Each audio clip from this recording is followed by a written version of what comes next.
안녕하세요, 여러분. 안 돌아올 듯 하다가 돌아와 버린 진진 라디오 2화 시작할게요.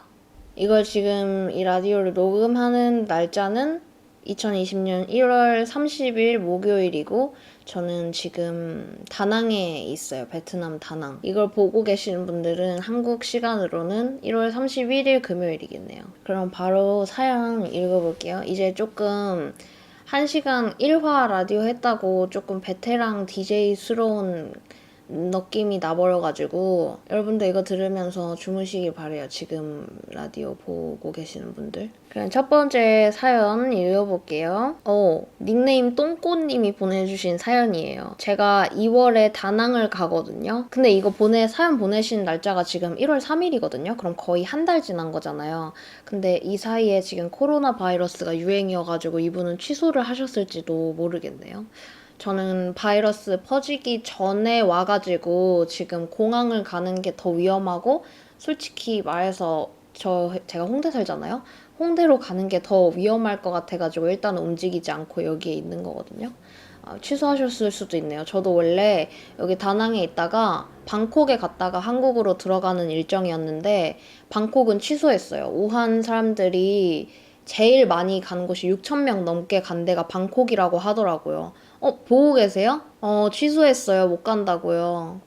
그렇군요. 일단 그래도 사연은 한번 읽어볼게요. 그래서 저 방콕 가는 건 취소했어요. 근데 되게 웃긴 거 말해줄까요? 티켓을 이례적으로 다 끊고 왔거든요. 그러니까 나가는 티켓까지 어떻게 되는 거였냐면 일정이 제가 지금 여기 온 지 일주일 넘었 2주일 정도 거의 다 돼가는데 베트남 다낭으로 들어와서 호치민 쪽으로 가서 무이네랑 달랏이랑 호치민 이렇게 여행하고 지금 다낭으로 돌아온 건데, 다낭에 다음 달 거의 중순까지 있다가 방콕에 갔다가 방콕에서 한국을 가는 일정이었는데 방콕 가는 거를 취소했어요. 그러니까 다낭에서 방콕 가는 거랑 방콕에서 서울 가는 거 두 개를 다 취소를 하려고 하는데, 방콕에서 서울 가는 거 아시아나 거를 어제 취소를 했는데 제가 그 티켓을 30만 원을 주고 샀거든요. 근데 이제 취소하려고 들어가니까 25만 원 환불을 해준다는 거예요. 그래서 그래, 뭐 25만 원 환불해주네 이렇게 하고 환불 요청을 다 했는데, 알고 보니까 취소 수수료가 25만 원이고 너한테는 6만 원, 5만 원 주겠다 이렇게 한 거예요. 그래서 취소하면 어쩔 수 없이 했죠. 규정을 보니까 뭐 중국 가는 거 뭐 요런 거는 조금 그 취소 수수료나 뭐 변경하는 거 이런 거 수수료를 면제를 해주는데, 다른 이렇게 국가에서 하는 거는 뭐 그렇게 막 혜택이 없더라고요. 그래가지고 31만 원 정도 주고 샀는데 6만 원, 6만 원 환불 받았어요. 근데 이게 다른 거 티켓 환불할 게 좀 많은데, 비에젯도 이제 방콕 가는 거는 비에젯으로 끊었는데 그것도 환불을 해야 되는데, 비에젯 코리아에서 끄는 게 아니라, 왜냐면 다낭에서 방콕 가는 거다 보니까 코리아에서 끄는 게 아니라 이게 환불 규정이 아무 데도 안 나와 있더라고요. 비에젯은 저가 항공이잖아요. 그래서 사이트 들어가도 내 티켓을 확인하면 보통 거기 아래 뭐 변경이나 뭐 취소가 나오는데 취소 버튼은 아예 없어. 그래가지고 전화를 해봐야 돼서 지금 그거는 취소도 못하고 있어요. 아무튼 제가 2월에 다낭을 가거든요. 지금은 못 가게 되셨지만. 그래서 작정하고 사진을 개 찍어 오기로 마음을 먹었거든요. 어쩌다 친구들이 찍어준 사진을 봤는데 현타가 오는 거 있죠. 그래서 바로 내가 너무 자만했다 하고 다이어트를 시작했는데, 아니 왜. 근데 문제는 먹는 거 참는 게 너무 어려워요. 세상 제일 큰 난관에 봉착한 기분. 지금도 젤리 먹으면서 헛소리 쓰고 있어요. 정신 차리게 욕이라도 해주세요. 헛소리인데 봐주셔서 감사합니다. 사랑하는 거 알죠? 라고 보내주셨어요. 아직도 먹는 거를 참는 게 어려우신가요? 저 이거 너무 잘 알아요. 제가 몇 달 전까지만 해도 이게 병원에 가서 폭식증이다 진단을 받은 건 아니지만 폭식증의 증상이 있었어요. 배고파서 먹는 게 아니고, 그 배고픈데 먹는 걸 다이어트 때문에 참아야지를 못 참는 게 아니고, 배가 너무 부른 상태에서도 계속 뭐가 먹고 싶고 입에다 계속 뭐를 쳐넣는 거야. 그래서 그런 증상이 되게 몇 달 넘게 거의 1년 정도 있어가지고 그게 되게 몸도 되게 무거워지고 되게 힘들거든요. 그래서 지금은 거의 고쳤다고 보면 돼요. 근데 그걸 고치는 방법은, 그러니까 내가 하는 행동에 너무 충격을 받아서 심각하다고 내 몸이 느껴서 약간 점점 고쳐 나가기 시작해서 고칠 수 있었던 건데, 정말 너무 마음이 아파요. 이런 거 보면은. 그냥 단순하게 식욕의 문제가 아니었다고 저는 느꼈거든요. 저 같은 경우에는. 이런 거 보면 너무 마음이 아파요. 요즘 살 빠지셨나요? 네, 좀 그렇게 계속 먹는 거를 습관을 좀 고치니까는 빠지긴 빠지더라고요. 그러니까 평소 제 평균 체중보다는 살면서 그냥 인생 평균 체중보다는 그래도 많이 나가긴 하는데 어쩌면 이게 지금 평균이 된 걸 수도 있고 이렇게 안 먹으니까 빠지긴 빠지더라고요. 진짜 일어나서 잠 자기 전까지 입에다가 뭘 넣었어요. 이거 여행 취소한 것도 너무 슬퍼. 두 번째 사연입니다. 서시땡님이 보내주신 사연이에요. 언니 안녕하세요. 언니를 존경하는 고딩입니다. 제 고민 아닌 고민은 제가 친구가 많은 편도 아니고 그렇다고 대인관계도 그저 그런 편인데 사람과 사람이 지낼 때 좀 더 수월하다고 해야 하나? 잘 지낼 수 있는 방법이 있을까요? 언니 항상 예쁘신 거 아시나요? 사랑해요. 하트하트 진진짱 느낌표 이렇게 보내주셨어요. 인간관계를 조금 더 잘 유지할 수 있는 방법. 제일 쉬운 방법은 좀 제가 그렇게 하려고 하는 편인데, 이제 살다 보면은 여러 가지 형태와 종류의 사람을 만나게 되잖아요. 뭐 나한테 나쁘다고 남한테 다 나쁜 것도 아니고, 나한테 좋다고 남한테 다 좋은 사람도 아니고, 그냥 약간 퍼즐처럼 그게 얼마나 들어맞냐의 문제인 것 같은데, 사람을 만날 때. 네, 사람을 만나다 보면은 왜 저래? 하는 사람들이 있잖아요. 그러니까 나랑 성향이나 뭐 취향이나 성격이 안 맞을 때 왜 저래? 라고 생각하는 그런 행동들. 그것만 안 해도 중간은 가는 것 같아. 그런 걸 되게 많이 느껴요. 그러니까 어떤 사람이랑 같이 있는데 저 사람 행동이 되게 별로고 같이 있기 싫어. 근데도 어쩔 수 없이 1시간 커피를 같이 마셔야 되고 내가 저 사람을 매일 출근해서 봐야 되고 하는 때가 오잖아요. 그러면은 그 순간이 너무 싫지만은 내가 저걸 보고 안 해야 될 행동을 배울 수 있겠구나라고 조금 합리화를 하면은 조금 그래도 괜찮아져요. 내가 뭘 안 하면 될까? 내가 어떤 행동을 안 하면 될까? 이 생각을 하면은 뭔가 내가 그냥 어떻게 사람을 대해야 되는지 배우는 것 같은 느낌이 들어서 그나마 기분이 좀 낫습니다. 아무튼 그것만 해도 진짜 반응 갑니다. 그리고 제가 인생에서 느꼈던 인생이 좀 짧지만 그래도 가장 크게 뭔가 와닿았던 말은 저랑 정말 친한 친구가 저한테 했던 말인데 나는 다른 사람 얘기는 좋은 얘기도 뒤에서는 안 해 이렇게 얘기했거든요. 어쨌든 말이라는 게 와전될 수 있고 좀 옮겨다니면서 뭔가 말이 내가 의도하고 한 거하고는 달라질 수 있고 하기 때문에 그 친구는 그렇게 생각하고 산다는 거예요. 난 좋은 말도 뒤에서는 안 한다.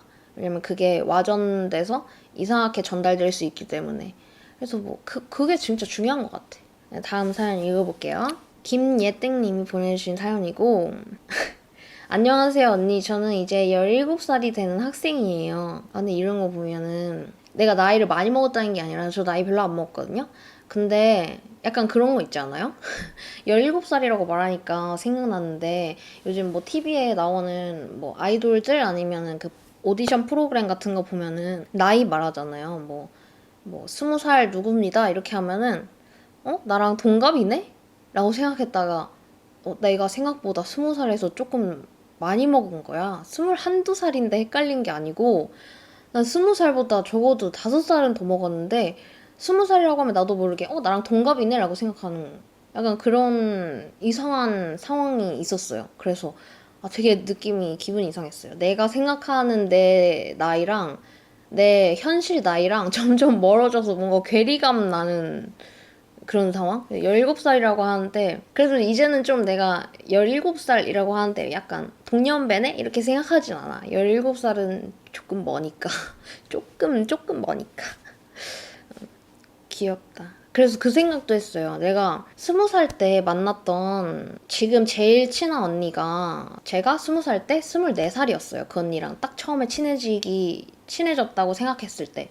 근데 나는 내가 20살 때 봤던 그 24살 언니가 너무 어른이고 너무 멀게 느껴졌거든요. 나이 차이가 4살밖에 나지 않는다는 걸 알면서도, 왜냐면 20살 때면은 내 4살 밑이면 16살이잖아요. 근데 20살 때 얼마나 그 오만이 하늘을 찔러. 그래서 16살이면 완전 애기라고 생각하잖아. 고등학생도 아니고 중학생이니까.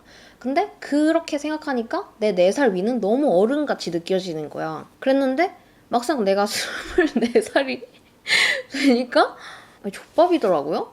내가 생각한 그런 느낌은 아니었어. 근데 반대로 생각해보면은 이게 막 되게 이렇게 나이 얘기하는 거 정말 좀 그렇긴 한데, 아무래도 한국에서 나고 자라면은 그 유교 사상이 머릿속에 깊이 박힐 수밖에 없기 때문에 나도 그렇고 얘도 그렇고 저 사람도 그럴 거 아니야. 근데 그러면 반대로 생각하면 내가 지금 24살도 넘었는데 20살 애들은, 나는 되게 걔네들 보면은 그냥 친구 같거든? 근데 쟤네들은 내가 얼마나 불편할까? 그 생각이 드는 거야. 나는 쟤네랑 나이 차이 얼마 안 나니까 그렇게 나를 그렇게 막 어른으로 볼 것 같지도 않고, 나 어른도 아닌데 실제로 내가 20살 때 24살이 되게 어른같이 보였으니까 쟤는 내가 얼마나 불편할까? 이런 생각 들더라고요. 벌써부터 이러면 나중에는 정말. 그래서 제가 심지어 얼마 전에는 여기에 다낭에 와가지고 진짜 웃긴, 어디부터 녹음이 끊겼는지 모르겠어서 일단 이 에피소드를 다시 한번 얘기하도록 할게요. 그 친구가 21살이었는데 저한테 근데 되게 젊어 보이세요 이러는 거예요.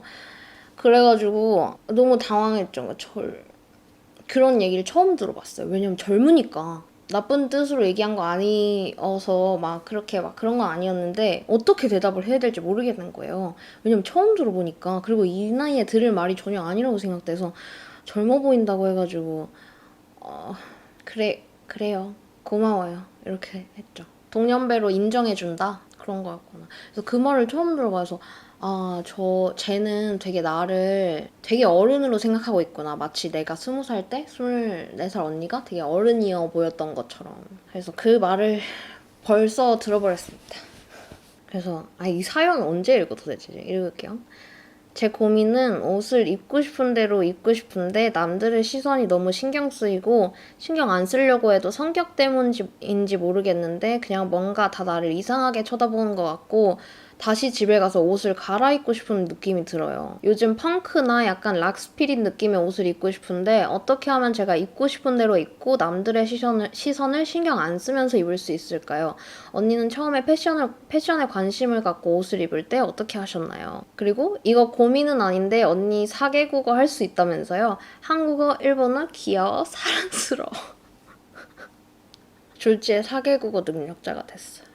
아무튼 이런 류의 사연은 이 1화에도 있었던 것 같은데, 남들의 시선을 신경 안 쓰면서 입을 수 있는 방법은 딱 하나밖에 없죠. 남들의 시선을 거둘 수는 없어요. 왜냐면 그 사람마다 조금의 그냥 정도의 차이가 있는 거지, 누구나 남들을 저는 조금은 그래도 평가하고 쳐다보는 순간 내가 평가하려고 하지 않아도 어떤 생각이 들게 돼 있잖아. 평가를 하려고 하지 않아도. 이건 내가 썩어서 그런 건지 모르겠는데, 그래서 혼자서 평가하려고 하지도 않았는데 저 사람 뭐가 어떻네? 라고 생각하고 혼자서 미안해하고 마음속으로 사과하고, 저는 그러니까 그러지 말아야겠다고 생각을 해도 뭐라 해야 되지? 그게 잘못된 건지도 몰랐을 때부터 그렇게 뭔가 머릿속에서 생각을 하니까 말로 안 내뱉는 게, 정말 지금은 그게 잘못이란 걸 깨달아서 다행이지만, 그래서 그런지 하려고 해도 남들을 안 쳐다보고 정말 없는 사람인 척 할 수는 없잖아요. 같이 살아가는 세상인데.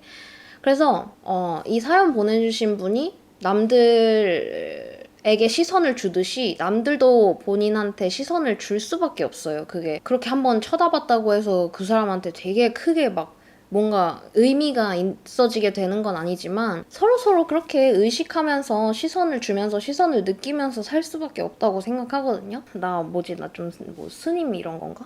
되게 철학자 같은데? 그래서 시선은 어쩔 수 없이 따라올 수밖에 없기 때문에 조금 더 자신감을 가지고 자존감을 가지는 것도 방법이겠죠? 저는 처음에 패션에 관심을 갖고 옷을 입을 때, 저 같은 경우는 약간 어렸을 때부터 세미 관종의 끼가 있어가지고 정말 초등학교 때부터 예뻐 보이는, 내 눈에 예뻐 보이는 거는 그냥 전혀 신경 안 쓰고 했던 것 같아요. 왜냐면 쳐다보라고 입는 거였던 것 같아, 나는. 왜냐면 내가 예쁘게 입고 자신 있게 입고 난 당당하게 이 옷을 입은 거잖아. 근데 아무도 안 봐주면 너무 서운하잖아. 그러니까 나는 오히려 쳐다보라고 입은 거? 신경 쓰라고 입은 거? 보라고 입은 거라서 시선을 즐겼던 것 같거든. 그래서 이 자존감을 높이세요라는 말이 되게 포괄적으로 되게 약간 추상적으로 들릴 수 있겠지만 채팅창에 일단 본인이 전혀 모르는 타인을 바라보는 시선부터 고쳐야 하는 것 같아요. 내가 다른 사람을 어떤 식으로 보았으니까 남이 나를 볼 때도 어떤 식으로 보겠지라고 생각하니까 이거 정말 맞는 말인 것 같아요. 내가 남들을 되게 의식하고 신경 쓰고 저 사람은 어떻고 이 사람은 머리가 어떻고 신발이 어떻고 라고 생각하기 때문에 남들도 나를 그렇게 볼 것이다 라고 생각하는 게 정말 맞는 것 같아요. 남들이 나를 어떻게 생각하는지에서 벗어나는 것도 정말 중요하지만 그 전에 남을 먼저 내가 의식하기도 전에 남을 판단해버리는 것부터 조금 의식하면서 고치려고 하면은 조금 더 그거에서 자유로워질 수 있을 것 같아요. 왜냐면 이렇게 남들을 신경 안 쓸 수 있는 사람도 있는 거구나 라고 느껴야지 저 사람들 나 신경 안 써 라고 생각할 수 있으니까. 다음 사연 읽어볼게요. MG킴님이 보내주신 사연이고요. 언니 안녕하세요. 저는 20대 초반 여자입니다. 제 사연은 다름 아니라 발냄새인데요. 일단 소소한 사건을 말하기 전에 간략한 PR부터 하자면 저는 평소에 하루에 한 번을 씻고 은은한 향 나는 것들도 좋아해서 향 관리도 좀 철저하게 하는 편이라 냄새에는 자신이 있는 편이에요. 그리고 겨울에는 수족냉증이 겁나 심해서 털 있는 신발, 양말, 실내화만 주구장창 신는답니다. 일단 저에 관한 배경 지식은 여기까지고 사건을 설명하자면 여느 때처럼 친구네 자취방에 놀러 갔더랬어요. 이거 너무 사연자 재질인데 이 말도. 당연히 추우니까 껴입고 껴신고 갔었죠. 근데 치킨을 기다리면서 작은 방에 모여 앉아 있는데 어디서 레알 똥내가 나는 거예요. 아까 말했듯이 제가 냄새에 예민한 편이니까 누구야 어디서 똥내 난다 그랬죠. 근데 친구는 다 자기는 아니래요. 한 명은 집주인이라 샤워하고 나온 지 얼마 안 됐고 한 명은 죽어도 자기는 아니래요. 전 당연히 걘 줄 알았죠. 근데 걔가 죽어도 아니라길래 그럼 발냄새 맡아보자 이래서 슬쩍 맡아봤는데 안 나대요. 그래서 뭐지 이러고 제 거를 제가 쓱 한번 맡았는데 진짜 똥내가 여기서 나고 있던 거예요. 마음 아파. 근데 안 나는 척 하기에는 제가 이미 너무 주목을 받아버린 뒤였어요. 이거 방귀 낀 놈이 쓱낸다고 발냄새 나는 놈이 쓱낸 거였네. 이거 상황 되게 어색해지는 거 알죠? 사건의 원인 제공자는 자기인데 막 자기가 더 나서가지고 방귀 낀 놈 누구야? 이거 입냄새 나는 놈 누구야? 쓰레기 봉투 먹었냐? 이렇게 하면은 당연히 그 사람들은 이렇게 생각 안 할걸? 이거 사연자분이 몰라서 그렇게 물어본 게 아니라 몰라서 누구냐 이렇게 하면서 한 게 아니라 지가 발냄새 나니까 민망해가지고 남좀 친구한테 개지랄 안 해? 저 새끼 인성 뭐지라고 그렇게 생각할 거 아니야. 왜 그랬어요? 이미 너무 주목을 받아버린 뒤였어요. 그래서 멋쩍게 웃고 발 씻으러 들어갔는데 간 사이에 치킨이 와서 그냥 애들은 까먹고 치킨에 집중하더라고요. 치킨이 발냄새를 잊게 만들었다. 저도 치킨에 집중해서 먹긴 먹었는데 다음날 집에 오는 길에 너무 충격적이어서 진짜 왜 그런가 싶어서 발냄새 나는 게 자기 발에서 리얼 똥내가 난 게 너무 충격적이었나 봐. 왜 그런가 싶어서 샅샅이 조사해보니까 문제가 신발이랑 양말에 있다는 걸 알았어요. 겨울이라 수족냉증 너무 심해서 털 양말, 털 신발은 포기 못하겠고 그러다 보니까 땀 차서 발냄새가 나는데 어떻게 해야 될까요? PS, 이게 레알 하찮은 고민인데 수족냉증러에게는 중요한 포인트라고 생각해서 보냅니다. 진진 만세 만세 만만세.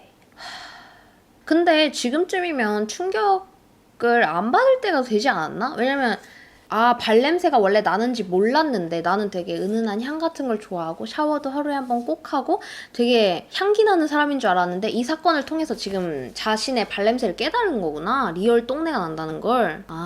그럼 충격받을 수 있어. 왜냐면 원래 발냄새가 나는 사람이면은 이렇게 보낼 수 없어. 그 양심이 없는 거야, 그거는. 근데 이제 이 사건을 계기로 깨달은 거죠. 너무 공감돼요. 왜냐면 제가 발냄새가 진짜 안 나거든요. 진짜 안 나요. 저는 발에는 땀이 없어요. 손에는 땀이 많은데 발에는 다행히도 땀이 없어요. 손엔 많은 게 낫지. 손은 그래도 씻으면 냄새 안 나. 손에서 냄새 나기 쉽지 않잖아.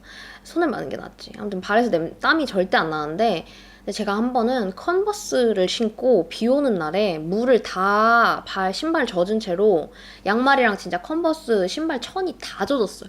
그렇게 하고 집에 하루 종일 걷다가 집에 왔는데 그때 받았던 충격을 나는 잊을 수가 없어. 그게 무슨 컨버스였는지까지도 기억해요. 제 컨버스 10개, 20개 넘게 있거든요. 근데 그게 뭐였는지도 기억해. 그만큼 엄청난 충격이었단 말이야, 나한테는. 충격이 되게 심하셨겠어요. 일단은 본인의 발에서 리얼 똥내가 난다는 걸 깨달아버린 그 충격, 심심한 위로의 말씀을 드리고 땀 차서 발냄새가 나는데 어떻게 해야 될까요? 하시는데 그 되게 유명한 가글 회사에서 발냄새 제거제 나오지 않아요? 뭔지는 모르겠는데 되게 아가리 똥내를 진짜 100% 없애준다는 그 되게 유명한 가글 회사 있는데 거기에서 발냄새 제거제가 나오는 걸로 알고 있거든. 나 그거 본 거 같거든? 그 소셜 커머스 같은 데서. 그럼 일단 제품의 힘을 좀 빌려보시고 왜냐면 발에 땀을 안 나게 할 순 없잖아요. 뭐 수술을 할 수도 없고 그거 어차피 다한증 같은 거 수술하면 다른 데서 난다면서. 근데 그래도 낫다 이거야. 왜냐면 그 다한증 같은 거 수술해버리면 땀이 다른 데서 나는데 이게 발은 그래도 벗지만 않으면 걔가 냄새가 거기에 고여있는 거잖아. 근데 막 다른 데서 땀나 봐. 그러면은 걔는 계속 주변 사람들, 내 소중한 친구들, 가족, 연인에게로 방출될 거 아니야. 근데 신발 안에 그 냄새를 가둘 수 있다는 건 그래도 되게 불행 중 다행이라고 생각해요. 그래서 일단은 제품의 힘을 좀 빌려보시고 친구 집 놀러 가지 마세요. 친구 집 놀러 가지 마. 미국 친구 집 아니면 놀러 가지 마. 걔네들은 집 들어갈 때 신발 안 벗잖아. 한국 친구 집 놀러 가지 마. 다한증 수술하고 무릎으로 땀이 옮겨가서 바지 입으면 바지가 젖었다고? 무릎이 울어? 다음 사연 읽어볼게요. 천성땡님이 보내주신 사연이에요. 진진님 안녕하세요. 아싸도 아니고 인싸도 아니고 뭣도 아닌 어중간한 휴먼인 게 너무 싫습니다. 아싸 같은 무리에 있으면 노잼이고 인싸 무리에 있으면 기빨리고 집에 오면 녹초가 됩니다. 제가 어중간한 거 딱 질색인데 어떡하죠? 우주 최강 인싸까진 되고 싶지 않고 인싸로 살고 싶습니다. 한 수 알려주시죠. 이걸 지금 저보고 알려달라고 하시는 거예요? 그러면은 시기가 늦었어. 왜냐면 인싸였던 시절은 지났어요. 제 인생에서.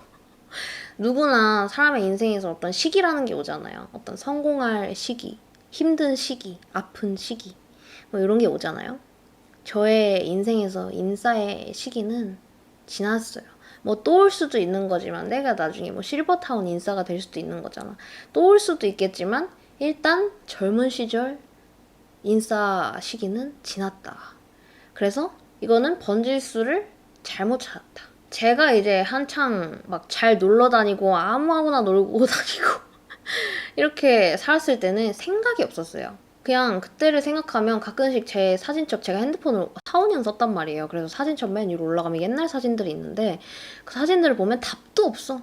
뭐 누군지도 모르는 사람하고 모르는 애들하고 찍은 사진도 엄청 많고 맨날 술 먹고 있고 맨날 클럽에 있고 뭐 아무튼간 안 나간 날이 없고 제가 아직도 기억나는 거는 그 시기 때쯤에 하루 제가 약속이 없고 일이 없던 날이 있었거든요. 근데 그날 진짜 뭘 해야 될지 몰라서 나갈 일이 없는 거야. 뭐 편의점 갈 일도 없어. 집에 먹을 것도 있어. 편의점 갈 일조차 없는 거야. 근데 나갈 일 없으니까 너무 불안했던 기억이 나거든요.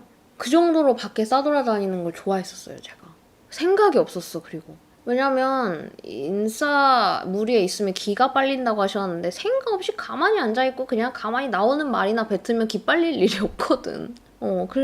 그랬었는데 갑자기 생각 없는 사람이 되세요 할 수는 없잖아? 어떻게 보면은 우주 최강 인싸까지 되고 싶지 않아도 인싸로 살고 싶다고 하셨는데 어떻게 보면 우주 최강 인싸가 아니면 인싸도 되게 어중간한 걸 수도 있어. 그냥 지금 자신의 현실과 삶을 받아들이고 약간 우리는 그러면 그거 합시다. 미싸 어때요? 미싸?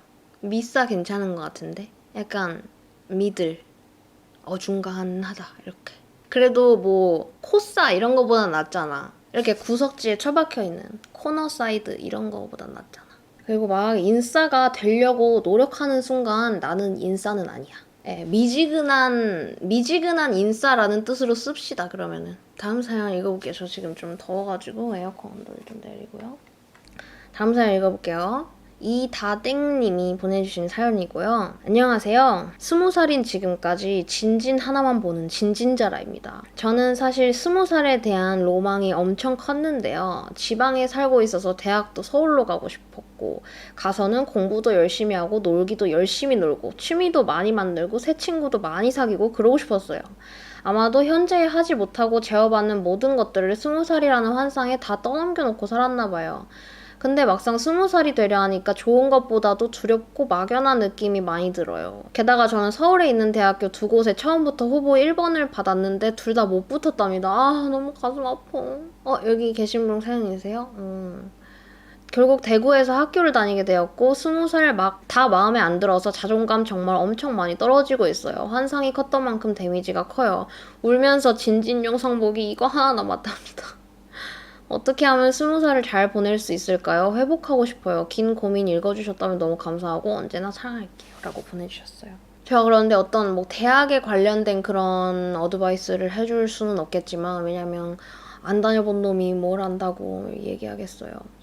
근데 저도 전 20살이 되게 되고 싶었어요. 저도 이렇게 사연 보내주신 분처럼. 왜냐면 제가 어렸을 때 정말 많이 들었던 말이 뭔가 어렸을 때는 이렇게 피어싱 하나 하는 거, 염색 한 번 하는 거, 뭐 짧은 치마 입는 거 요런 거 자체가 다 제약이었잖아요. 그러니까 학생은 그러면 안 돼라는 게 항상 있었고 또 저는 되게 많이 들었던 말이 20살 때 해. 20살 되면 해. 20살엔 네 맘대로 해라는 말을 정말 많이 들었던 것 같아요. 그래서 20살은 얼마나 환상적인 세계일까? 라고 되게 그런 환상이 진짜 많았고 그리고 제가 딱 또 빠른 년생이다 보니까 친구들 다 이렇게 놀고 할 때 저는 그거를 20살인데 19살인 채로 1년을 더 보냈잖아요. 얼마나 답답했겠어요. 19살 지나고 친구들 다 20살인데 나는 한 번 더 19살인 거야. 그래서 그때 그 1년이 더 생기면서 20살에 대한 환상이 정말 컸는데 지금 환상이 컸던 만큼 데미지가 크다고 말씀하셨는데 내 생각에는 본인만 그런 거 절대 아닐 거예요. 왜냐면 모든 사람들이 왜 그렇잖아. 술도 19살에는 그런 게 큰 것 같아. 술이나 담배 뭐 이런 거 있잖아. 그런 거를 19살에는 절대 안 돼.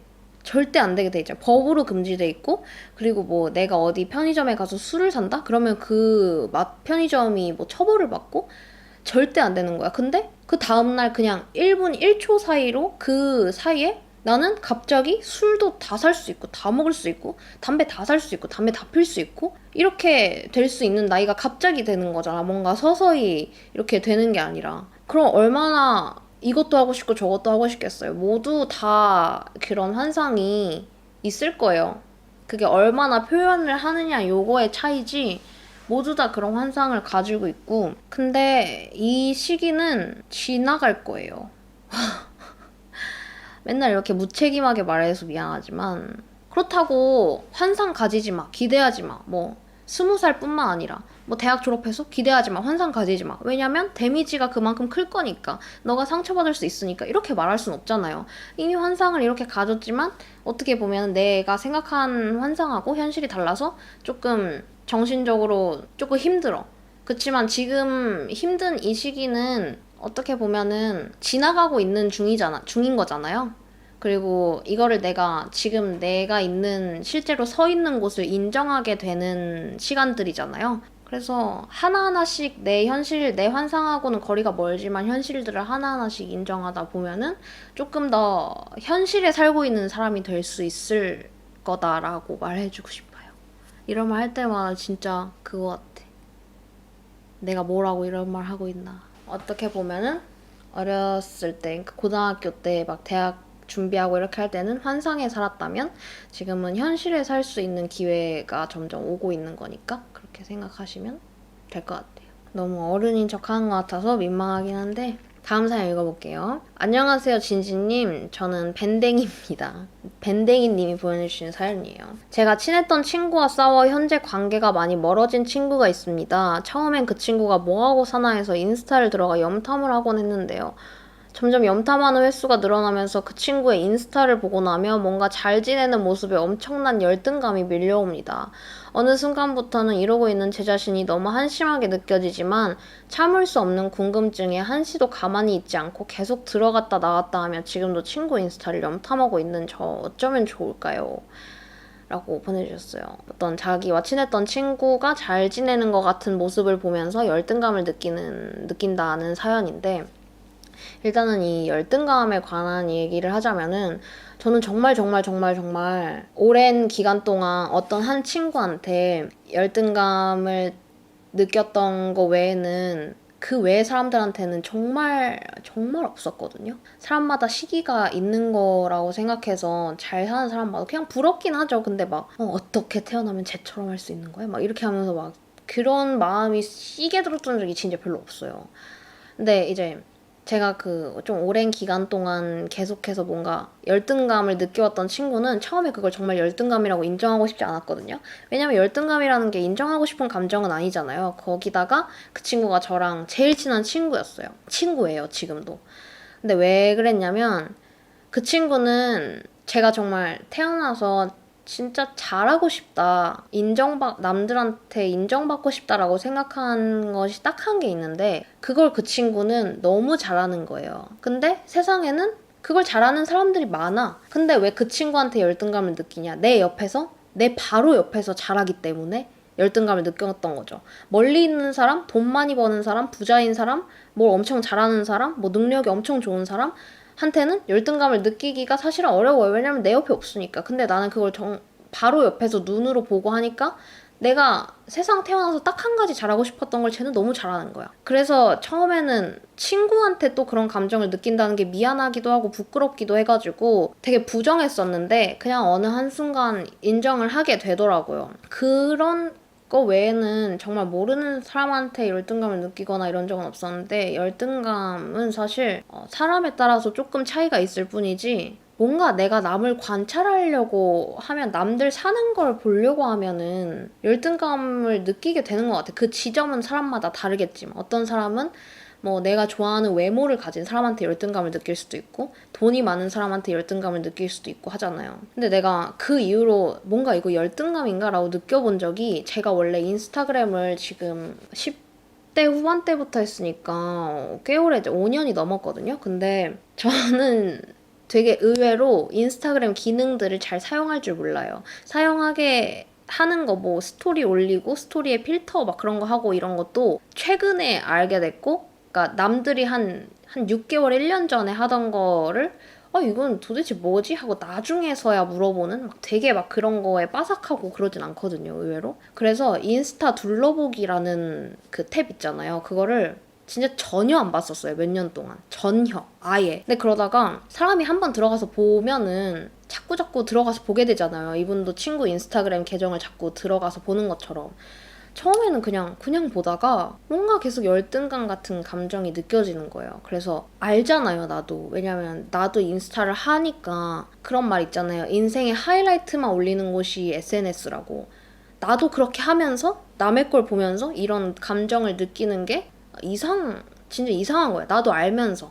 제일 잘 나온 사진, 제일 예쁜 사진, 제일 즐거웠던 때, 행복했던 때, 좋아 보이는 때를 올리는 걸 나 스스로도 그런 순간들만 올리면서 남들 걸 보고 자꾸 까먹는 거야. 그래서 더 좋은 방법은 그런 걸 보고도 열등감을 느끼지 않는 거지만, 사실은 그렇게 하기에는 시간도 너무 오래 걸리고 힘들잖아요. 그러니까 제일 빠른 건 안 보는 거예요. 이렇게 뭔가 보는 게 힘들면서도 자꾸 들어가게 된다는 거는 그만큼 궁금증이 크다는 거겠지만, 그래도 일단은 안 보는 거야.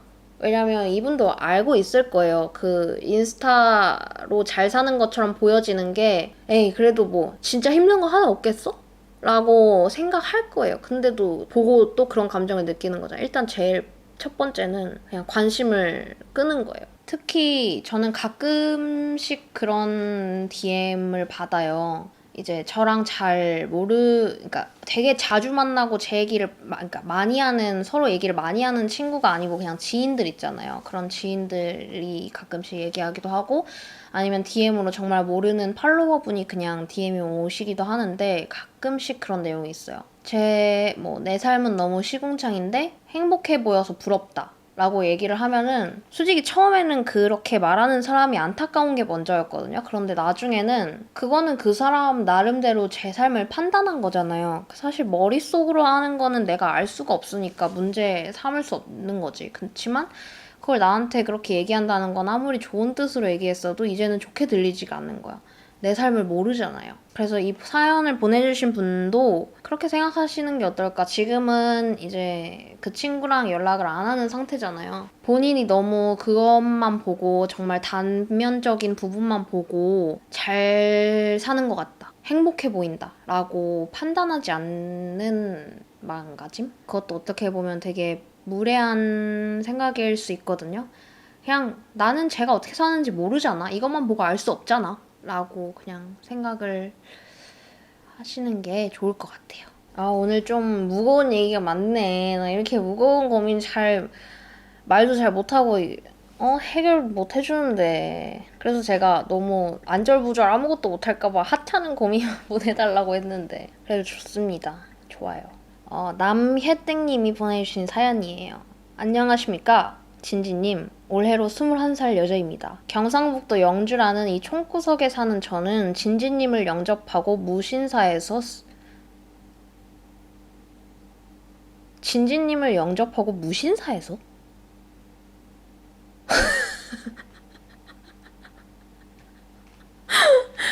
잘못 쓴 거겠죠? 잘못 쓴 걸까? 아니면은 진짜 무신사에서 샀던 걸까? 자체 필터링해서 그럼 다시 한번 읽어볼게요. 진지님을 영접하고 서울스토어에서 스컬부터나 셋업 EX의 옷을 정말 좋아하는데요. 평소 성격이 난해하다라는 평을 많이 듣고 살아서 파격적인 옷을 좋아합니다. 성격이 난해하다라는 평을 듣고 살아서 파격적인 옷을 좋아하는 게 아니라 파격적인 옷을 입고 다니기 때문에 난해하다라는 평을 듣는 것이 아닐까? 아무튼 근데 휴학생 신분인 저는 진지님 영상을 보고 눈이 높아질 대로 높아져서 예쁜 옷들을 갖고 싶고 입고 싶어요. 엄마한테 용돈 받는 입장인 저는 몇 달 돈을 모으거나 아르바이트를 하며 비싼 옷들을 결제합니다. 이거 정말 잘못하고 있네, 내가. 근데 지금 아르바이트도 못하는 상황이고 휴학 중이라 경제 수단이 사라졌고 친구들과 약속도 못 나가는 빈털터리입니다. 딱히 안 나가도 괜찮은데 옷은 사고 싶단 말이죠. 유유. 여기서 질문입니다. 좋은 브랜드 옷을 꾹꾹 참다가 적어도 3달 참다가 결제할까요? 아님 만원대 옷 같은 걸 많이 사는 게 좋을까요?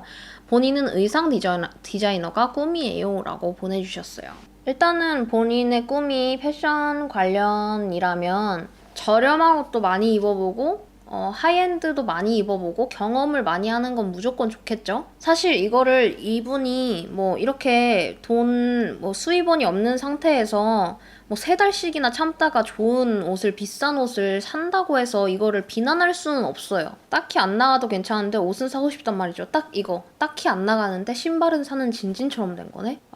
조금 좀 되돌아보게 되네요. 제 영상이 이렇게 소비를 권장하는? 소비를 부추기는 그런 영상. 굉장히 이분에게 안 좋은 영향을 미친 것 같아서 너무 죄책감이 들어요. 소비 조장 맞아요. 여러분 너무 똑똑해. 그렇죠. 채팅창에 영상을 보고 참고를 하는 거는 자기의 소비 생활에 참고를 하는 거는 개인의 차이일 수 있는데 어쨌든 이런 사람이 이렇게 살구나라고 생각하는 사람이 있는 반면 정말 이렇게 끝에 서 있는 극점에 서 있는 사람도 있을 거 아니야. 요렇게. 그래서 이제 물어보신 건 이거예요. 좋은 브랜드 옷을 꾹꾹 참다가 결제할까요? 아니면 만원대 옷 같은 걸 많이 사는 게 좋을까요? 이분의 생활 패턴을 보면은 되게 외출이 잦고 이런 분은 아니시라고 하셨잖아요. 그렇다면 저는 이제 좋은 옷을 돈을 모았다가 이렇게 구매를 하시는 거를 추천을 해드려요. 왜냐면 자주 나가는 게 아니라서 옷이 많이 필요한 건 아니잖아요. 그러니까 굳이 그 돈을 옷에다 쓸 거라면 이분은 좋은 옷을 하나 사는 게 훨씬 나은 상황인 것 같아요. 사실은 많이 가지고 있어봤자 나가지 않는 거잖아? 다음 사연. 안녕하세요. 밍이님이 보내주신 사연이에요. 안녕하세요. 고민이 있어서 진진님 인스타 보고 바로 사연 보내요. 저는 적지 않은 나이에 이제 앞자리가 바뀌어버린 지금 유튜브에 도전하고 싶은 고민이 있습니다. 적지 않은 나이에 앞자리가 바뀌셨다고 하신 거 보면은 30대 아니면 40대이신 것 같아요. 진지님은 20대 초반에 유튜브 시작하셔서 10만 구독자가 넘으신 지금까지 본인만의 매력으로 당당하게 유튜브를 운영 중이신 것 같아서 항상 멋있다고 생각하며 시청을 하고 있습니다. 저는 돈을 벌거나 뭔가 이득을 취하려는 목적이 아닌 영상을 찍어서 올리고 많은 분들이 제 영상을 봐주시면 너무 기분이 좋을 것 같고 하고 싶은 컨텐츠도 확실히 있습니다만 제가 영상을 찍고 편집을 해서 올리기를 몇 번 시도하려고 해봤지만 주위에서 먼저 영상을 본 지인분들이 재미가 없다? 첫 영상은 임팩트가 있어야 한다며 다른 거를 먼저 올려라 이러면서 이야기를 많이 해주셔서 못 올리고 보류하고 이러기를 6개월째네요. 제가 아직 편집도 초짜고 사람들 눈치도 많이 보고 소심한 편이라 그런 얘기를 듣고 내 주변인들도 그러는데 영상 올리면 무슨 반응일지 걱정도 되고요. 그러다 보니 난 유튜브를 결국 못하고 끝나겠구나 이런 생각이 들더라고요. 진지님께 물어보고 싶습니다. 첫 영상을 올렸을 때 주위 반응 그리고 악플 영상 올리면서 힘들었던 적은 없는지 저 용기를 얻어서 시작해볼 수 있을까요? 라고 보내주셨어요. 용기를 얻고 싶은 게 목적이시라면 정말 잘 보내주셨어요. 진짜 너무하네. 주변 사람들.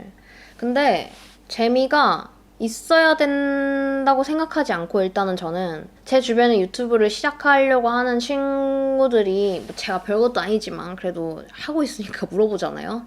그러면은 첫 영상을 되게 고민을 많이 해요. 근데 이제 저의 경우를 말씀드리면은 저는 이미 인스타그램에 팔로워가 어느 정도 있는 상태에서 그러니까 홍보할 기반이 있었잖아요. 나 유튜브 채널 하니까 영상 보러 와라 라고 얘기할 어떤 기반이 있었는데 보통 사람들은 그렇지 않은 경우가 훨씬 더 많잖아요. 그래서 제가 그런 상황에서 드리는 조언은 그냥 올려라예요. 왜냐면 첫 영상이니까 뭐 임팩트가 있어야 된다? 나는 오히려 그렇게 생각해요. 얼마 전에 이제 저한테 유튜브 시작하고 싶다고 말한 친구가 있어가지고 그 친구랑 되게 얘기를 많이 했는데 뭐 저도 솔직히 막 되게 막 대성공 막 우주 대유튜버 막 이런 거 아니어가지고 좀 민망하긴 한데 첫 영상에 대해서 고민이 되게 많은데 저는 오히려 첫 영상 신경 쓰지 말라고 해요. 왜냐하면 첫 영상을 정말 공들여서 만들잖아? 근데 이게 구독자가 하나도 없을 때 처음에 딱 올렸을 때 그 이틀, 3일, 일주일 걸린 영상을 올리는 거랑 적어도 구독자가 1000명, 5000명 있었을 때 내가 일주일 걸린 영상을 올리는 거랑 보는 사람의 숫자가 많을 수밖에 없잖아요. 근데 내가 진짜 아무도 없는 곳에다가 너무 열심히 만든 빵을 던져놓으면 뭐해? 먹을 사람이 없는데. 그래서 오히려 첫 영상은 되게 가볍게 시작하시는 게 정말 훨씬 나은 방법인 것 같아요. 저 같은 경우도 첫 영상은 자막도 없다시피 했고 심지어 아이폰으로 찍어서 아이폰으로 편집한 거 올렸어요. 왜냐면 제가 그렇게 생각했거든요. 지금 내가 유튜브 뭐 잘 되면 좋겠지만 잘 되라고 하는 거지만 잘 될지 안 될지 모르는데 내가 거기다가 물론 노력은 하죠. 찍고 편집하고 조금이라도 더 재밌게 좀 지루하지 않게 하려고 노력은 하지만 내가 지금 당장 이거에 너무 많은 열정을 쏟아버리면은 이게 안 됐을 때 짜증나잖아. 그냥 열심히 했는데 왜 안 봐? 이렇게 너무 좀 실망할 수도 있으니까 오히려 처음에는 되게 힘을 풀고 했어요. 확실히 이게 좋다라고 말하는 거 아니지만 그렇게 제가 했던 이유가 이제는 유튜버들이 너무 많기 때문에 제 생각은 그래요. 이제는 편집자한테 맡긴 영상, 본인이 직접 편집한 영상까지도 보는 사람들이 구별을 해요. 시청자들이.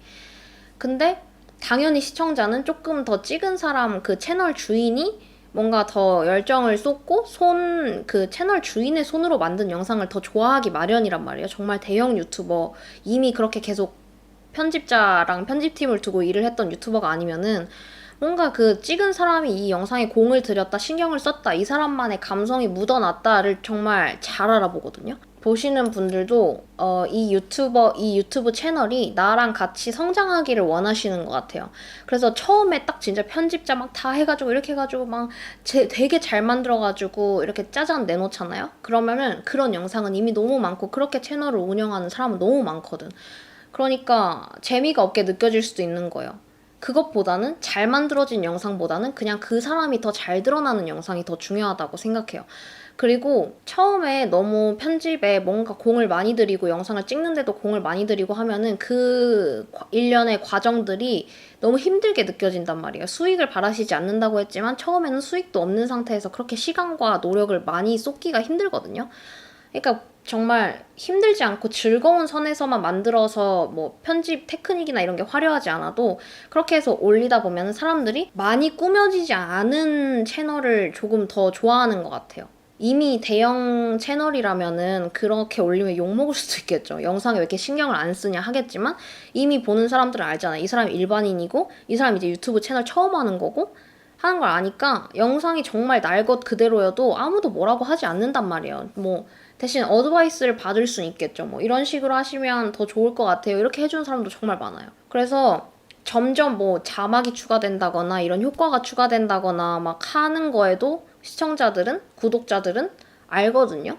이 사람이 영상을 찍고 편집하고 영상에다 대고 말하는 게 얼만큼 느는지도 다 알거든요. 그래서 그런 재미를 조금 느끼시는 것 같아요, 이제는. 되게 웰메이드 영상보다는 어차피 그냥 0에서 시작해야 한다고 치면은. 맞죠? 신선한 느낌. 되게 그 날 것 그대로의 느낌을 훨씬 더 요즘에 많이 찾는 것 같아요. 그리고 첫 영상 올렸을 때 악플은 거의 없었고요. 왜냐면 채널 자체가 작다 보니까 그냥 인스타에서 보고 오는 사람들이 대부분이어가지고 저를 이미 좋아해서 팔로우하고 계신 분들이 와서 보는 게 대부분이어서 반응은 되게 좋았고 영상으로 이제 이 사람이 말하고 움직이는 걸 볼 수 있다는 거에 되게 많은 분들이 긍정적으로 반응을 해주셨었고 악플은 제가 이걸 처음에 시작할 때부터 생각을 했어요. 제가 유튜브를 예전부터 많이 봤다 보니까 사람들도 만만해 보이는 사람한테 악플 달아요. 물론 아닌 사람도 있지만 뭔가 성격이 되게 유하고 순하고 사과를 잘하는 사람, 그 사람이 나쁘다는 게 절대 아니에요. 그러니까 사과를 해야 될 상황이 아닌데도 사과하는 사람들한테 지랄을 더 많이 하더라고. 그러니까 마땅히 사과해야 할 일이라면 사과를 하는 게 맞죠. 근데 이렇게까지 할 필요 없는 것 같은데 뭐 난 그런 것도 본 적 있어.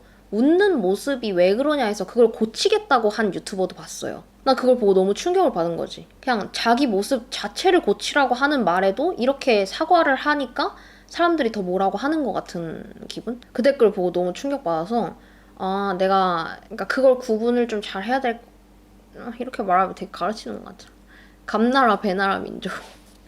그러니까 악플에 대해서는 저는 처음부터 내가 악플이 달릴 순 있겠지만 적어도 아무 거에나 다 사과하면서 다니지 말자. 그렇게 하면은 그러니까 악플 달기 좋은 애라는 거를 알기 때문에 그래서 자랑은 아니지만 저는 초반에 그래서 저한테 악플 달면은 그러니까 뭐 영상이 뭐 어쩌네 저쩌네 막 이런 것도 있었지만은 그냥 정말 말도 안 되는 인신공격 있잖아요. 외모 비하라든가 이런 진짜 정말 말도 안 되는 거에는 똑같이 욕했어요. 왜냐면 일단 그거는 뭐 어떤 이해의 소지가 있는 어떤 그런 댓글도 아니고 뭐 찬반이 갈리는 댓글이 아니고 그냥 그 사람이 날 비하한 거잖아. 외모 가지고. 그런 거에는 그냥 똑같이 욕했어요. 그래야지 얘는 적어도 그 10명 중에 한 사람이라도 아, 이 새끼한테 지랄하면 이 새끼는 맞지랄 하는 새끼구나. 안 건드려야지 이렇게 한단 말이에요. 이건 제 생각이에요. 그리고 영상을 올리면서 힘들었던 적은 없는지 글쎄요. 편집하는 과정에서 조금 약간 뭐 영상이 갑자기 뻥난다거나 프로그램이 멈춘다던가 날라갔다던가 막 이렇게 해서 힘들고 화가 났던 적은 많죠. 네, 영상 올리면서 일단 제일 생각나는 거는 내가 만들고 싶은 거랑 사람들이 보고 싶어 하는 거의 괴리, 그 차이 때문에 이거를 어디서 약간 접점 만나야 될지. 그러니까 뭘 보고 싶으세요? 아, 그 정도요? 아, 근데 저는 이런 거 만들고 싶은데 그럼 한 이쯤에서 만날까요? 라고 타협하는 과정이 그거는 이제 계속 가지고 가야 할 문제지만 그게 조금 힘들었고 왜냐면 처음에 제가 되게 화질 좋고 보기 좋고 안 흔들리고 뭐 영상미가 예쁘고 오디오가 좋고 이런 영상을 만드는 게 아니라서 되게 그런 영상의 퀄리티에 대한 지적이 되게 많았어요. 근데 거기에다가 제가 만들고 싶었던 영상은 되게 옛날 영상, 막 화질이 떨어지고 흔들리고 잘 안 보이고 막 이런 걸 내가 만들고 싶어서 만들었는데 안 보인다고 나한테 너무 쌍욕을 하는 거야. 흔들려서 막 토할 것 같다고. 그걸 생각해야 돼요. 그게 모두의 의견은 아니에요. 볼 사람들은 잘 보거든요. 그러니까 영상 자체에 뭔가 보기가 불편한 문제점이 있다면 고칠 수도 있는 거겠지만 내가 가지고 가고 싶은 스타일이 있는데 그거에 대해서 지적을 한다. 그럼 그걸 무조건 고쳐야 되는 게 아니에요. 왜냐면 대부분의 마음에 들어서 내가 이 채널을 구독하고 보는 사람들은 그냥 보거든. 좋으니까. 근데 마음에 안 드는 사람들이 마음에 안 든다 얘기를 해야 고칠 거 아니야 라고 생각하고 나한테 말을 하는 거예요. 아예 반대쪽에 있는 걸 원하는 사람들이 있을 뿐이지 내 편에도 있는 내 스타일 자체를 좋아서 보는 사람들도 있단 말이에요. 그래서 정말 영상을 보기 힘들 정도의 어떤 그런 문제가 근데 이건 저한테밖에 없었던 것 같아서 제가 막 옛날에 이상한 필터 쓰고 막 노이즈 껴가지고 만들고 이상한 카메라로 찍고 이래서 그런 것 같은데 아무튼 내 어떤 영상의 퀄리티나 이런 거에 대해서 스타일이나 이런 거에 대해서 지적을 하는 사람이 있어도 그 사람은 그냥 내 스타일의 반대편에 서 있는 사람이고 내 편에 있거나 아니면 중간쯤 그냥 딱히 좋지도 않지만 그렇게 싫지도 않은데 하는 사람들도 있다는 거. 그래서 댓글에 있는 피드백을 모두 수용할 수는 일단 없고 왜냐면 내가 그렇게 바꿨다가 옛날 스타일 좋았는데 한 사람 분명히 있거든요. 모든 걸 수용할 순 없고 그 타협점을 찾는 게 조금 어려웠던 것 같아요. 그래서 용기를 얻어서 시작해볼 수 있겠냐고 물어보셨는데 당연하죠. 진짜 이건 너무 당연한 거예요. 그리고 첫 영상에 너무 부담 갖지 마시라는 거. 어차피 첫 영상은 내가 공을 엄청 많이 들이면 그냥 아깝기만 해. 시간이 아깝기만 해요. 막 이렇게 노력하고 영상을 열심히 만드는 사람을 뭐 멍청이라고 하고 싶은 건 아닌데 너무 공을 많이 들이면 아무리 기대를 안 한다고 해도 조금 실망할 수밖에 없다. 그래서 조금 마음을 편하게 먹고 조금 날것의 느낌을 요즘은 더 좋아하는 것 같아서 그렇게 시작해 보시면 좋을 것 같아요. 그리고 나중에 저한테 알려주세요. 채널. 너무 좋을 것 같아요. 저한테 이렇게 보내주셔서 너무 감사해요. 왜냐면 별것도 아니 물론 제 채널에 구독자가 별것도 아니라는 게 아니에요. 뭔 말인지 알죠? 그냥 저 자체가 이런 어드바이스를 할 만큼의 그건 아니라는 거죠. 10만 명의 구독자분들 정말 소중하죠. 뭔 말인지 알죠? 이 말이라는 것 너무 어려워. 자, 다음 사연은? 귀여운 사연이 온 것 같아요. 뭔가 느낌표랑 물음표가 엄청 많아. 김건땡님이 보내주신 사연이에요. 아니 진진 언니가 사연을 보내달라는 거야. 그래서 내가 보내려고 해 언니. 아니 진짜 어이가 없다니까? 내가 작년 3월부터 같은 사무실 근무하는 사람이 있는데 진심 너무 내 스타일인 거야. 덩치 크고 생각하는 거 비슷하고 먹는 거 비슷하고 일 잘하고 말 들어주고 그냥 내 짧은 인생 살면서 보지 못했던 사람임. 아무튼 그래서 한 6개월 정도 같이 있으니까 정이 들지 안 들어? 근데 엄청 헷갈리게 하는 거야. 퇴근하고 맨날 같이 밥 먹고 영화 보고 드라이브 가고 그 씨팔 더운 여름에 2시간씩 산책하고 이야기도 하고 손도 잡고 깨물고 귀 만지고 이거 노란 딱지 걸리는 거 아니겠지? 채팅창에 지금 진진님 오늘 딥한 사연 많아서 뇌에 과부하 오셨다. 맞아요. 그치만 되게 가벼운 사연이 또 온 것 같아요. 어디까지 읽었지? 귀 만지고까지 읽었어? 귀가 다 빨개지네. 귀 만지고 내 머리 만져주고 장난치고 다 해서 무슨 장난을 쳤을까? 귀 만지고 내 머리 만져주고 장난치고 라고 했는데 이 장난이 가벼운 장난이었다면 앞에 장난도 치고 이렇게 했을 텐데 귀 만지고 머리 만져주고 장난치고 다 했어. 불장난일까? 혹시 이 장난은? 귀 만지고 다음에 장난을 쳤다 그러면 무슨 장난일지 되게 궁금하잖아. 암튼 진짜 사귀는 거 빼고 다 했어.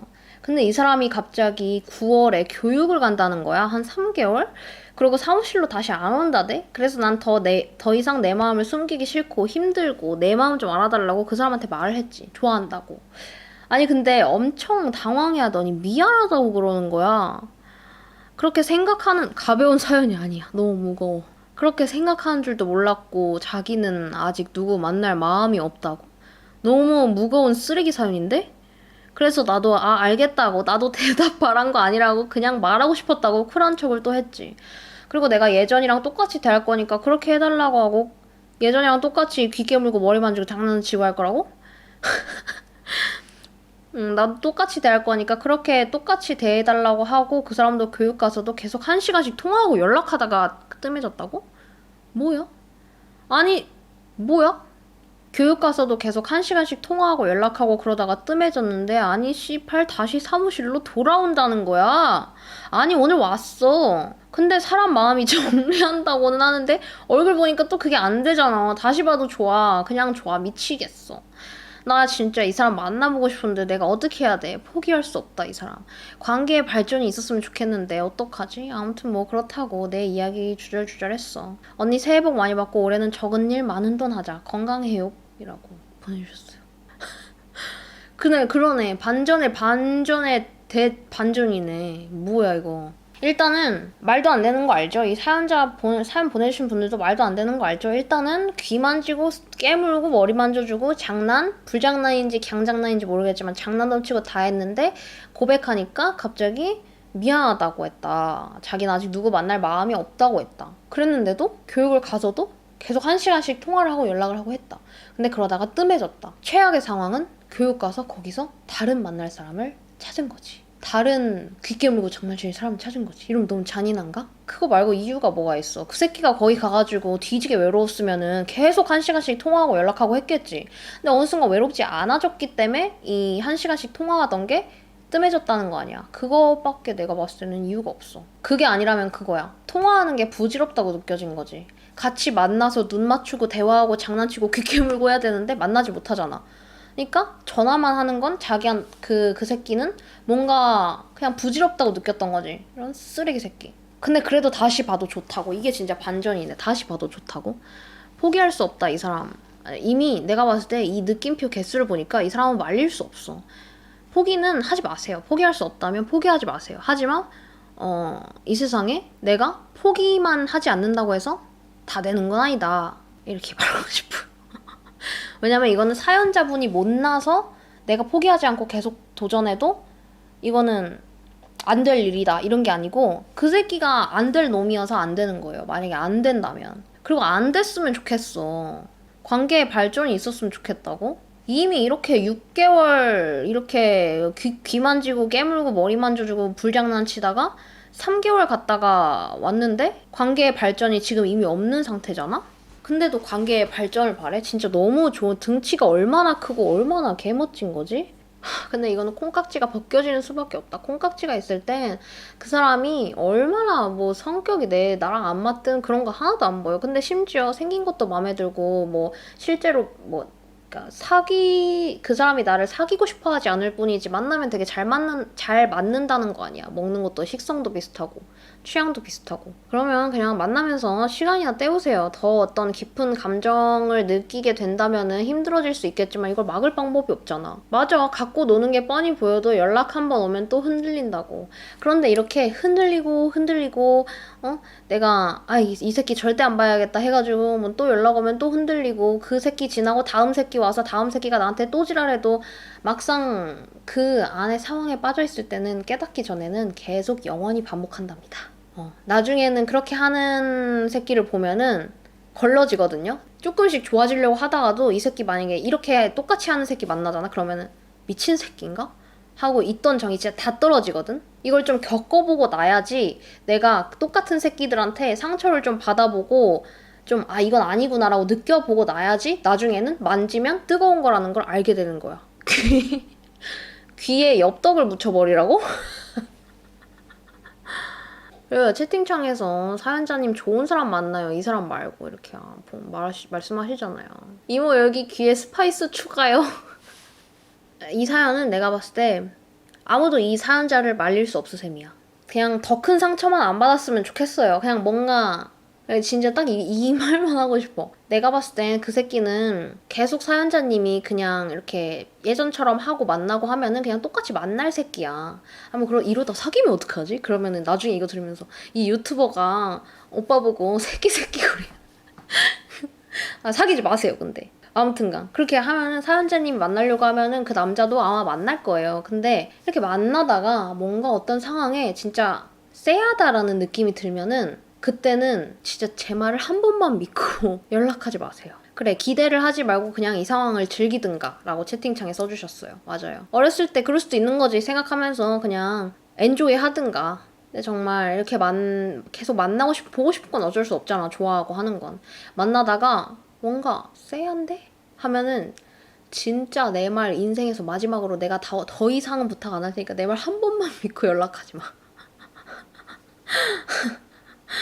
그 쎄한 느낌이 드는 순간 제발 내가 부탁한 걸 기억해줬으면 좋겠어요. 이렇게 겪어봐야지 나중에는 약간 대충만 봐도 약간 다 짐작이 가는 거야. 저 새끼 어떤 새끼인지. 짧은 인생이라고 하셨으니까 뭐 저의 동년배일 거 아니에요? 고백 거절한 거 미안해서 뜸해진 거일 수도 있다고 채팅창에 하셨는데 뭐 그럴 수도 있죠. 그치만 일단은 이렇게 6개월을 만나다가 뭐 그 사람 마음이 근데 아닐 수도 있지. 그 사람은 조금 더 만나봐야 마음이 생겼을 상황일 수도 있지만 고백을 해서 부담스러워진 건가 그러면?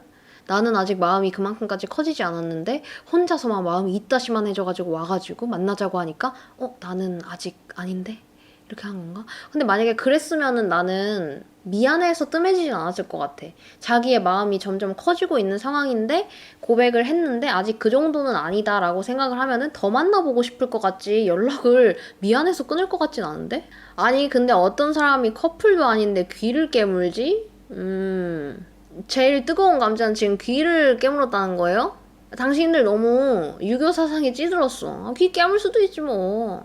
맞아요. 여지가 있었으면 누구 만날 생각이 없다 이런 말은 안 했지. 맞아. 나는 실제로 그런 경험이 있거든요. 어떤 애가 나한테 뭐 사귀자 약간 이런 식으로 얘기했는데 내가 지금 너를 사귀고 싶진 않지만 너를 계속 만나다 보면 좋아질 것 같아. 그러니까 일단 사귀지 말고 우리 좀 더 만나보자 라고 얘기한 적은 있거든요. 근데 만약에 이렇게 얘기했는데 막 나는 아직 그만큼은 아닌데 앞으로 얘가 더 좋아질 것 같긴 한데 얘가 나한테 고백했는데 거절하는 건 너무 미안하니까 연락을 끊어야지? 는 아니지. 당신들 미쳤어? 크지 않은 마음에 귀를 깨물었으면 마음이 커지면 어딜 깨물죠? 아니죠. 마음이 크지 않을 때 귀를 깨물었다면은 나중에 다른 곳을 깨물 때는 마음이 커졌을 때가 아니라 다른 데가 커졌을 때겠지. 정말 어렵다. 여러분 앞으로 사연은 좀 5초 이내 끝낼 수 있는 걸로 해결 5초 이내 할 수 있는 걸로 보내요. 오늘 너무 어려워.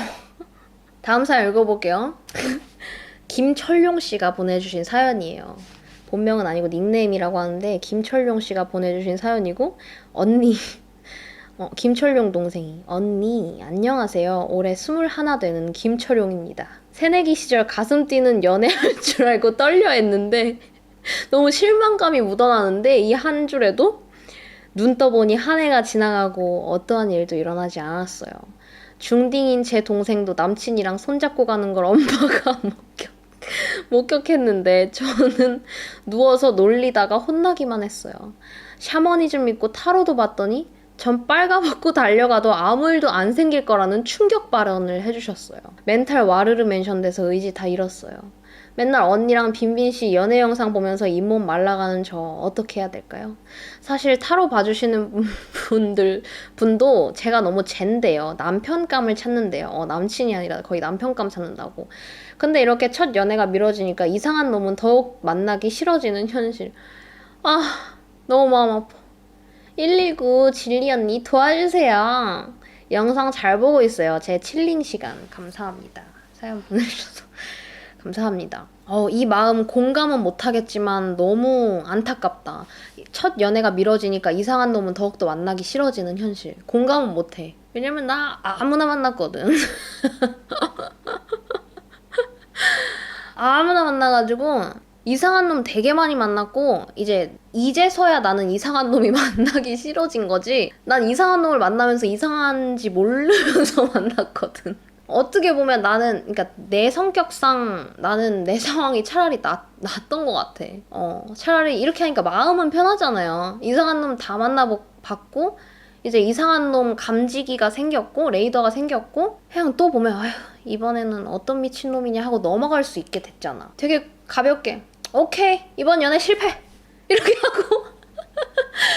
하고 넘어갈 수 있는 지경이 되었거든요. 근데 너무 안타깝다. 이렇게 계속해서 미뤄지면은 당연히 첫 연애가 의미를 안 두려고 해도 의미가 있어지는 상황인데 이렇게 하루 이틀 미뤄지다 1년 2년 미뤄지다 보면은 계속 더 의미를 가지게 될 거 아니야. 내가 이러려고 내가 이상한 놈 만나려고 이렇게 20몇 년 동안 연애를 안 한 거 아닌데 이러면서. 근데 이거를 인정하시는지를 안 써놨네. 타로 봐주시는 분이 본인이 너무 잰다고 했는데 그거를 실제로 인정을 하시는지. 왜냐면 그렇게 타로 봐주시는 분이 그렇게 말했다고 해서 진짜 그런 사람이 아닐 수도 있잖아. 채팅창에 심즈 인생 사냐고요? 그런가 봐. 그럴 수 있으면 좋겠다. 나도 세계정 막 그냥 만들 수 있으면은 만들 수 있으면 좋겠다. 심즈처럼 진짜로.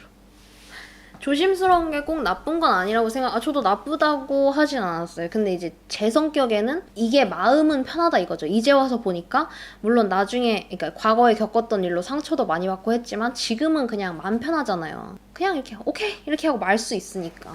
근데 이분은 되게 신중을 기할 수밖에 없는 상황인 거잖아. 근데 사실 이게 내가 이상한 놈을 아무리 걸르려고 한다고 해도, 이 세상에 어떤 이상한 놈이 있을 줄 모르는데, 정말 정상인 같은 이상한 놈 당연히 있을 거고. 근데 너무 의지를 지금 다 잃었다고 했는데 잃은 채로 사세요.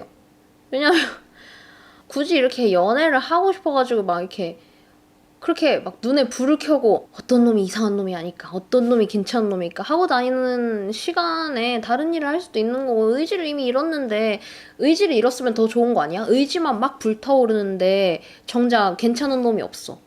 그럼 더 슬프잖아. 근데 지금 의지도 잃었고, 그냥 이게 그냥 오늘이 금요일이고 내일이 토요일이지 이렇게 하면서 살다 보면은 오게 되어 있어요. 그렇죠. 연애가 1순위가 되면 힘들어지니까. 연애는 선택이고, 연애가 인생의 전부도 아니고, 이렇게 다 채팅창에서 말씀해 주시잖아요. 너무 연애를 해야겠다라는 목적을 갖고 살지는 마세요.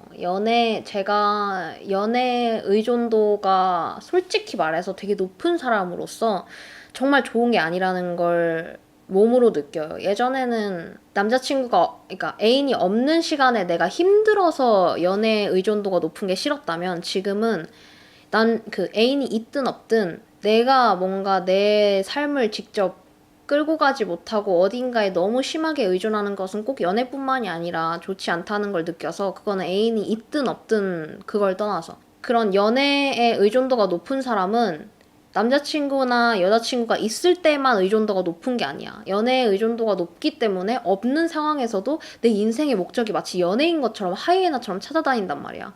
근데 그거는 그럴 시간에 다른 걸 많이 할 수도 있고 되게 바람직한 삶은 아니라고 저는 지금 그렇게 생각이 들어요. 애인을 사귀어봤든 안 사귀어봤든 지금 있든 없든 그냥 이 연애에 대한 집착이 좀 심해지면은 독립적인 삶을 운영하는 게 이제 나중엔 정말 위험할 수도 있어요. 근데 나이가 들수록 연애를 안 해봤다는 거에 이상함을 느끼는지 모르겠어요. 중반인데 안 만나봤다 하면 왜 이렇게 말한다고. 미친놈이네. 그럼 너는 있냐? 있다 그러면 너는 왜 만나냐? 이렇게 물어봐요. 그럼 막상 말 못할 걸. 좋으니까 만나지? 이렇게 얘기하면 나도 혼자 있는 거 좋아서 혼자 있다 이놈아. 이렇게 하세요. 뭘 왜긴 왜야. 나는 왜라는 말 너무 싫어. 특히 그냥 나는 이래라고 말했을 때 그냥 순수한 왜가 있고 왜가 있잖아요. 근데 이거는 그거잖아. 왜? 이거잖아. 왜 없어? 이거는 그냥 어떤 상황에 들어도 별로인 것 같아. 다음 사연 읽어볼게요. 고남땡님이 보내주신 사연이에요. 언니, 이 사연 왜 이렇게 아련해? 언니, 2020년 고3 되는 학생이에요. 공부하기 싫다 이런 건 다 같이 느끼는 고민이잖아요. 그런데 안 할 수 없더라고요. 엉엉. 사실 저 고3 3일째 만에 학원 갔다 오는 길에 눈물 흘려버린 거 있죠? 하지만 언니 영상 사진 보면서 매일 힘얻어요. 사연 같진 않아졌지만 고3 나도 화이팅, 언니도 항상 화이팅이에요. 내년 이맘때에는 항상 행복해하고 있었으면 좋겠네요. 언니한테 사연 보내기만 해도 스트레스가 사라지는 것 같아요. 사랑해요, 진진. 이 닉네임 보내주셨네요. 여러분, 사연 읽을 때 위에서부터 읽는데 닉네임을 맨 밑에 쓰면 어떻게 합니까? 그럼 이거 잘라서 이렇게 앞에다 넣어야지. 닉네임 경자님이 보내주신 사연이에요. 이걸 이제 앞에다가 넣을 거예요. 이제 고3이 됐대. 경자님, 화이팅 하시고 올해 1년 고3 생활 별탈 없이 무난하게 지나가셨으면 좋겠어요. 공부 너무 스트레스 받지 말고. 내가 이런 말밖에 해줄 수 없지만 그래도 내 영상이 힘이 된다고 내 입으로 말한 거 아니잖아? 자기 입으로 말했잖아요? 그러면 내 영상 보고 힘을 꼭 얻어야 돼요? 내가 지금 내 영상 보면서 힘내세요라고 말한 거 아니잖아? 경자님이 나한테 힘이 난다고 말했잖아? 힘이 꼭 나셔야 돼요. 닉네임 인절미 피자님이 보내주신 사연이에요.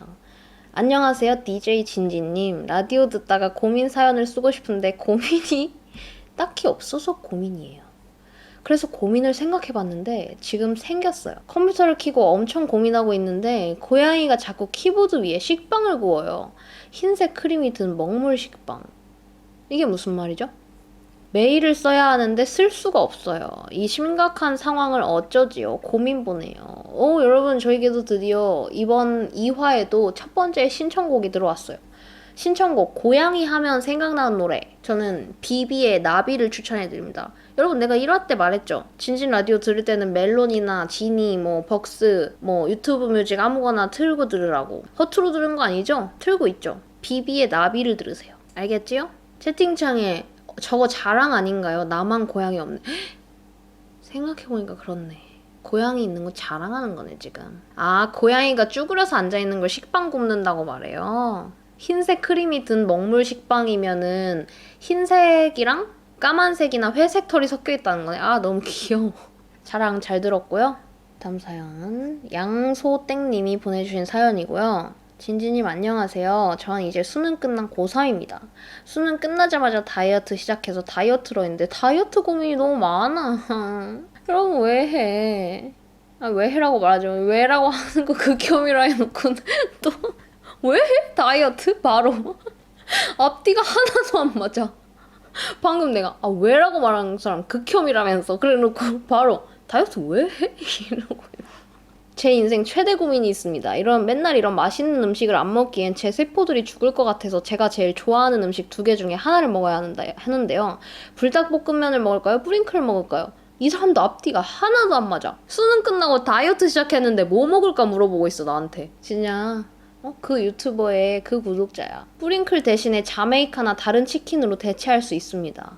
불닭볶음면은 진지님 레시피로 항상 먹고 있어요. 한 가지 추천해드리고 싶은 게 봉구스 밥버거에 불닭봉구라는 걸 파는데 불닭볶음면을 먹고 남은 소스에 밥이랑 참치, 닭갈비 등등. 이거 처음에 다이어트로라고 시작하고 보낸 사연 맞아요? 참치, 닭갈비 등등 넣어서 밥버거랑 비벼 먹는 거 진짜 맛있겠다. 근데 그게 핵 존맛입니다. 부디 언니가 이 메일을 읽고 한번 드셔주셨으면. 너무 의식의 흐름이지만 제 인생 최대의 고민을 언니가 들어준다면 소원이 없을 것 같습니다. 유유. 그럼 언니 사랑합니다. 보라색 하트 이렇게 보여주셨어요. 그래서 불닭볶음면을 먹을까 뿌링클을 먹을까?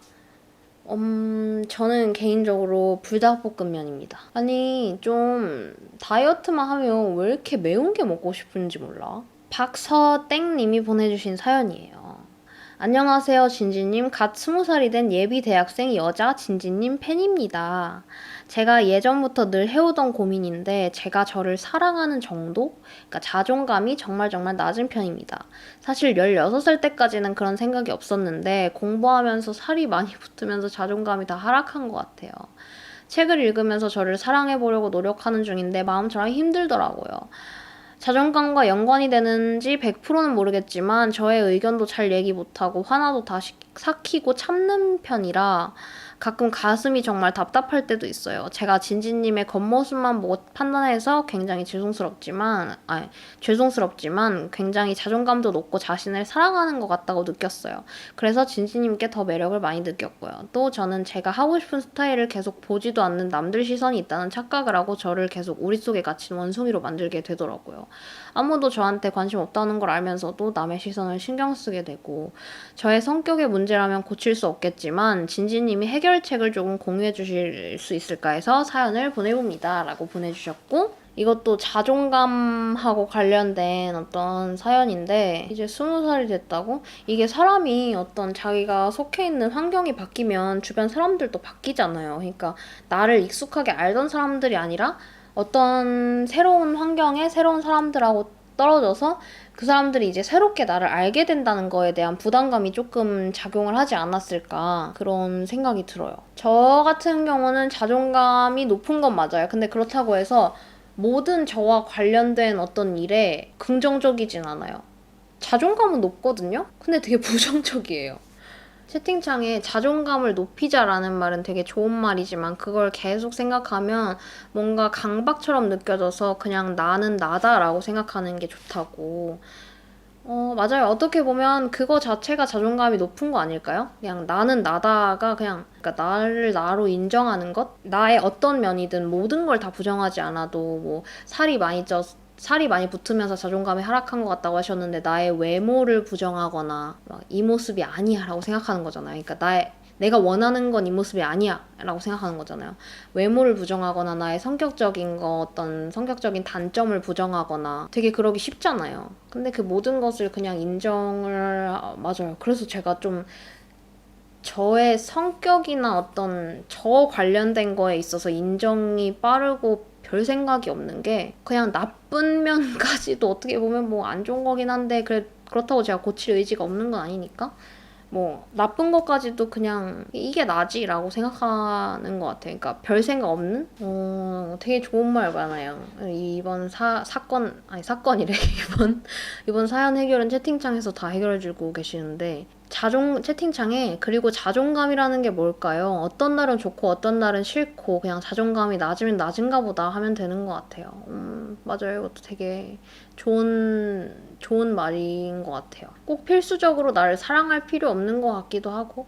그치만 싫어하면 안 됩니다. 그럼 내가 피곤해요. 싫어해도 되거든요. 남인 입장으로서는 자기가 자기를 싫어하든 말든 상관없거든요. 근데 나한테 안 좋아요, 일단은. 그냥 아무 생각 없고 의식을 안 하면 더 나아지는 것 같기도. 맞아요.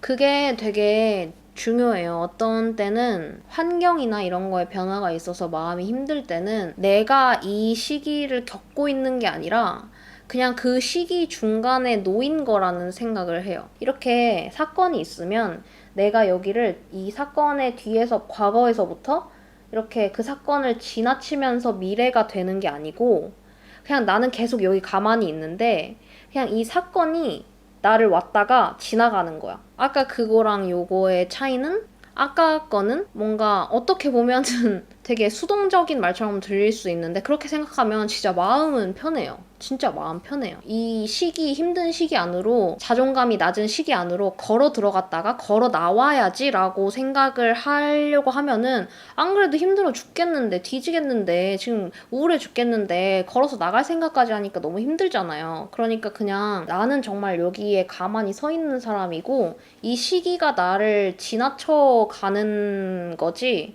내가 그거를 걸어 들어갔다가 나온다고 생각하면 피곤해. 너가 왔다 가라 이렇게 자존감이 낮은 어떤 시기도 그냥 나 가만히 있는데 너가 왔구나 그냥 너가 가라. 어쩔 수 없이 사람은 자기의 경험에 한해서 조언을 하고 싶었던 거 아니지만 조언을 하게 되잖아요. 저의 경험은 그랬다라는 거.